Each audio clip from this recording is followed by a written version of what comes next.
नमस्कार भाइयों। बहुत से भाई ऐसे हैं जिनके पेट का मसल क्षय हो गया है।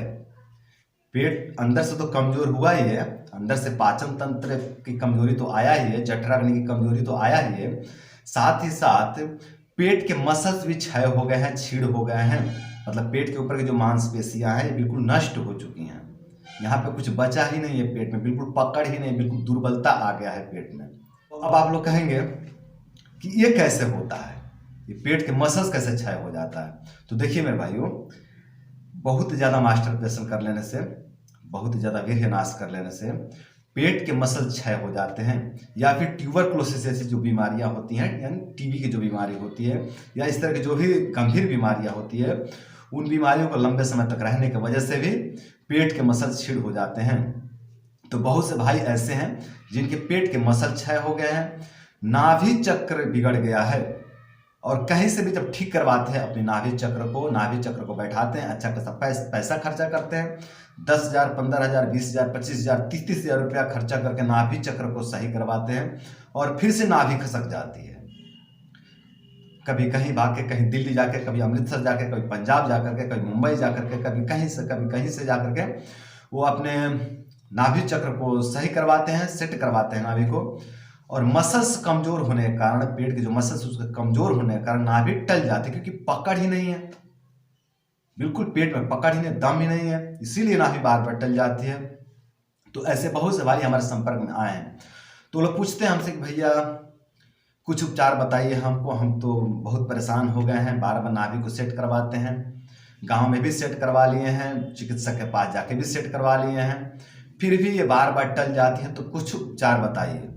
तो उपचार में बताता भी हूँ, गाइड भी करता हूँ, जितना हो सकता है, जितना बनता है अपने से उतना मैं करता हूँ।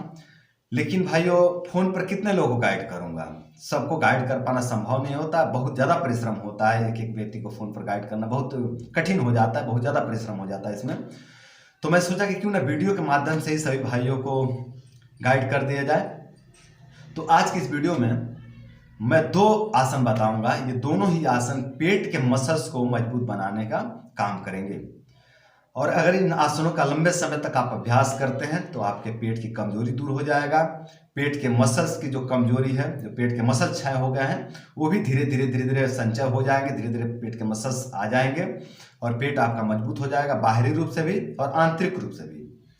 अंदर की अग्नि भी मजबूत हो जाएगी, और बाहर फैट भी धीरे धीरे आने लगेगा, और जो फैट आएगा वो मजबूत आएगा, दुर्बल नहीं रहेगा। तो जो मैं आसन बताने वाला हूं, उन आसनों का आप अभ्यास करिएगा। बहुत से भाई इस रोग से पीड़ित है भाइयों, बहुत से भाई इस तरह के रोग से पीड़ित है। अच्छा, जिनकी नाभि बार बार टल जाती है, चाहे वो मसल्स कमजोर हो या न कमजोर हो, चाहे भले मसल्स काफी ज्यादा फिर भी बार बार नाभि टल जाती है, वो लोग भी इन आसनों का अभ्यास कर सकते हैं। अभी हाल ही फिलहाल में एक भाई कॉल किए थे, वो कह रहे थे कि भैया जी, जब भी मैं बाइक का किक मार देता हूँ या कुछ वजन उठा लेता हूँ तो मेरी नाभि टल जाती है। वो कहते हैं मैं बैठवा के आता हूँ नाभि, पैसा खर्चा करके आता हूँ, अच्छा खासा जो कि पैसा खर्चा कर देता हूँ इसके चक्कर में, और बैठवा के आता हूँ, फिर से जो है कि अगर किक मार दिया या कुछ उठा लिया तो नाभि टल जाती है, और मैं बहुत परेशान हो गया हूँ। तो मैंने पूछा कि कैसे आपको पता चला कि नाभि टल जाती है, कहीं आपको बहुत ज़्यादा बढ़ा चढ़ा के तो नहीं देख रहे हैं इन समस्याओं को। तो कहते हैं नहीं भैया जी, ऐसा कुछ नहीं है, मैं जब भी किक मारता हूं तो मेरा पेट खराब हो जाता है, सर में दर्द होने लगता है, सर भारी हो जाता है, दिमाग अच्छे से काम नहीं करता है, बहुत ज़्यादा कमजोरी आ जाता है, गुप्तांग के क्षेत्रों में कमजोरी आ जाता है, आंख से धुंधला दिखने लगता है, और भूख प्यास से मर जाते हैं, दस्त ज़्यादा आने लगते हैं, और म्यूकस जैसा आने लगता है। मैं बोला हाँ, अगर ऐसा है तब तो समस्या है। तो मैंने गाइड किया, लेकिन वही बोल रहा हूँ कि एक एक जन को गाइड करना बहुत मुश्किल हो जाता है।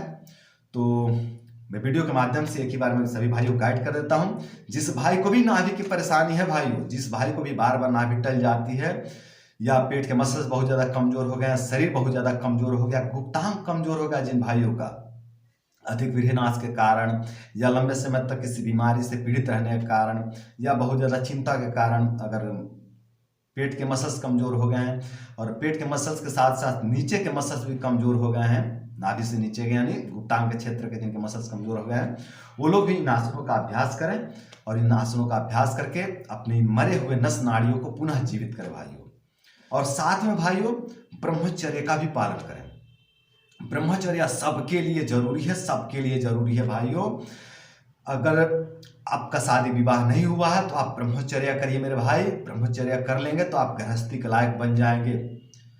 और यदि आप ब्रह्मचर्य अभी नहीं करते हैं, गृहस्थी में चले जाते हैं, फिर आप रोएंगे कि भैया हमको ये समस्या है, भैया वो समस्या है, अब हम क्या करें, तो वहां पे कुछ विकल्प भी नहीं बचता, क्योंकि अब गृहस्थ में आप प्रवेश कर चुके हैं। समय समय पे आपको अपना ब्रह्मचर्य तोड़ना ही पड़ेगा। आप चाह के भी ब्रह्मचर्य नहीं रह सकते लंबे समय तक, तो बार बार आपको ब्रह्मचर्य तोड़ना ही पड़ेगा गृहस्थ में जाने के बाद। इसलिए अभी मौका है, अगर शादी विवाह नहीं हुआ है तो ब्रह्मचर्य का पालन करिए। और ब्रह्मचर्य के साथ साथ इन योगासनों का अभ्यास करिए। तो चलिए वीडियो को शुरू करते हैं। तो इस तरह से लेट जाएंगे भाइयों, इस तरह से लेट जाएंगे, सीधे लेटना है, देख लीजिए, इस तरह से लेट जाएंगे। लेट करके उत्तान पादासन करना है, उत्तान पादासन। सीधे लेट जाएंगे, हाथ दोनों सीधा रहेंगे और इस तरह से करके दोनों पैर को उठाएंगे। ध्यान दें, पैर की तरफ ध्यान दें, ज्यादा से ज्यादा इतना उठाना है पैर को, इतना। देखिए ये जितना साइज है इतना ही पैर को उठाना है। अगर ज्यादा उठा देते हैं तो पेट पे लोड ही नहीं पड़ेगा, ज्यादा पेट पे बिल्कुल भी लोड नहीं पड़ेगा, तो इसका बेनिफिट नहीं मिलेगा। और इतने पे रखते हैं अगर आप, इतने पे, तो पूरा लोड इसके तरफ जा रहा है भाई, ध्यान देंगे। पूरा पेट, पूरा लोड जो है कि पेट पे आ रहा है, यहाँ पे ये बिल्कुल सख्त बन जा रहा है। तो जिनका बहुत ज्यादा कमजोर हो गया पाचन तंत्र और पेट के मसल क्षय हो गया, पेट बिल्कुल एकदम बेजान सा हो गया, यहाँ पे कुछ है ही नहीं, वो लोग इन आसनों का अभ्यास करें। धीरे धीरे धीरे धीरे आपके पेट के मसल्स सही हो जाएंगे। आपकी जो नाभि बार बार टल जाती वो भी समस्या खत्म हो जाएगा। और इसकी खास बात यह है भाइयों इस योगा का कि कमजोर से कमजोर व्यक्ति, छीड़ से छीड़ व्यक्ति भी इस योगा को कर सकता है। और इन आसनों को करके अपने पेट के कमजोरी को, पाचन तंत्र की कमजोरी के, मसल कमजोरी को, गुप्तांग के कमजोरी को धीरे धीरे धीरे दूर कर सकते हैं। देखिए जब इस आसन में आते हैं तो आप खुद करके देखिएगा, पूरा ये सब टाइट हो जाता है, पूरा क्षेत्र जो है कि टाइट हो जाता है, पेट भी पूरा जो है टाइट हो जाता है, यानी यहाँ पे ताकत आता है। तो यहाँ के जो नस नाड़ियाँ मर चुकी हैं, जो बिल्कुल बेजान हो चुकी हैं, उनमें पुनः जीवन आ जाएगा। तो इस आसन का अभ्यास करें, ये उत्तान पादासन का अभ्यास करें। अब बात करते हैं कि कितने बार करें, तो ये अपने बल अनुसार देख लीजिएगा भाइयों। अगर बहुत ज्यादा छीड़ हो गए हैं तो 2 से 3 बार इसका अभ्यास करें, और एक बार में 5 सेकंड भी रुक सकते हैं, 10 सेकंड भी रुक सकते हैं। अगर बहुत ज्यादा कमजोरी है तो 2 सेकंड 4 सेकंड भी रोक सकते हैं अपने क्षमता अनुसार। तो इस तरह से आसन का अभ्यास करें। और आसन में श्वास की गति सामान्य गति से चलती रहेगी, श्वास जो है सामान्य गति से चलती रहेगी, श्वास को नहीं रोकना है, ध्यान रहे, श्वास को नहीं रोकना है। कई जन कहते हैं कि श्वास को पेट में भर लें, नहीं, आप श्वास को अगर पेट में भरेंगे तो आपका छाती बैठ जाएगा। आप कमजोर हैं, आप छीड़ हैं, आप दुर्बल हैं, आप श्वास को नहीं रोकेंगे। जो बहुत बलवान है, जो हष्ट पुष्ट तंदुरुस्त है, वो लोग श्वास को भर सकते हैं पेट में। पर जो कमजोर हैं, छीड़ है, जो IBS से पीड़ित हैं, जो गुप्तांग की कमजोरी से पीड़ित है, पेट की कमजोरी से पीड़ित है, वो लोग श्वास को नहीं रोकेंगे, ध्यान रखेंगे इस आसन में। इस तरह से आएंगे और श्वास की गति सामान्य गति से चलता रहेगा श्वास, ठीक है। तो एक यह आसन हो गया उत्तान पादासन। पूरा प्रयास कर रहा हूं कि आपको पूरा विस्तार से समझाऊं, कुछ भी अधूरा ना बचे, आप तक सही जानकारी पहुंचे, ठीक है।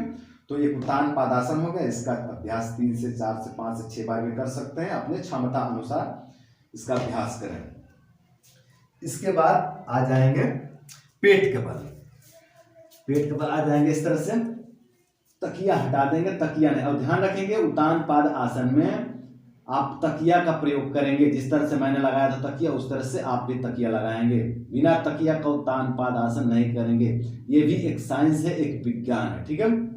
उसके बाद आप तकिया को हटा देंगे, आ जाएंगे पेट के बल और सलभ आसन का अभ्यास करेंगे। अगर बहुत ज्यादा कमजोरी है, बहुत ज्यादा शरीर कमजोर हो गया है, दोनों पैर एक साथ में उठाने की ताकत नहीं है, तो एक एक पैर को उठाएं, एक एक पैर को इस तरह से उठाएं। 3 सेकेंड, 4 सेकेंड, 5 सेकेंड या 10 सेकेंड तक रोकें अपने क्षमता अनुसार, फिर धीरे से रखते हैं। श्वास की गति इसमें भी सामान्य रहेगा, सामान्य रूप से चलता रहेगा श्वास, श्वास नहीं रोकना है भाइयों, ध्यान रखेंगे। कमजोर व्यक्ति को किसी भी योग में श्वास नहीं रोकना चाहिए, किसी भी आसन में। ठीक है, तो इस तरह से सिंगल सिंगल पैर से करेंगे। ठीक, और थोड़ी जान है, ताकत है, दोनों पैर उठाने में समर्थ हैं, इतनी एनर्जी है कि आप दोनों पैर को एक साथ में उठा सकते हैं। तो दोनों पैर को एक साथ में उठाएं और दाढ़ी जो है जमीन पर रहेगा भाई, दाढ़ी जमीन पर टच रहेगा इस तरह से। और इस तरह से जो है कि आप शलभासन का अभ्यास करेंगे। दोनों पैर को एक साथ में उठाएंगे, श्वास की गति सामान्य रूप से चलता रहेगा।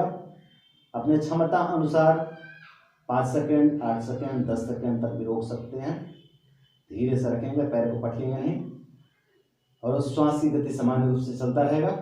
ठीक है, अब बात करें कि कितने बार इसका अभ्यास करें, तो इसका भी अभ्यास आप 3 से 6 बार तक कर सकते हैं अपने क्षमता अनुसार। तो इस तरह से इन दोनों आसनों का अभ्यास करें, और इन आसनों का अभ्यास करके अपने रोग दोष बीमारियों को दूर करें। तो भाइयों, उम्मीद करता हूं कि वीडियो आप लोगों को पसंद आया होगा, और इस वीडियो में बताए गए योगा आसनों का अभ्यास करके, उपायों का अभ्यास करके आप अपने जीवन को सुंदर बनाएंगे, सरल बनाएंगे और सफल बनाएंगे। तो आज के लिए इतना ही। नमस्कार।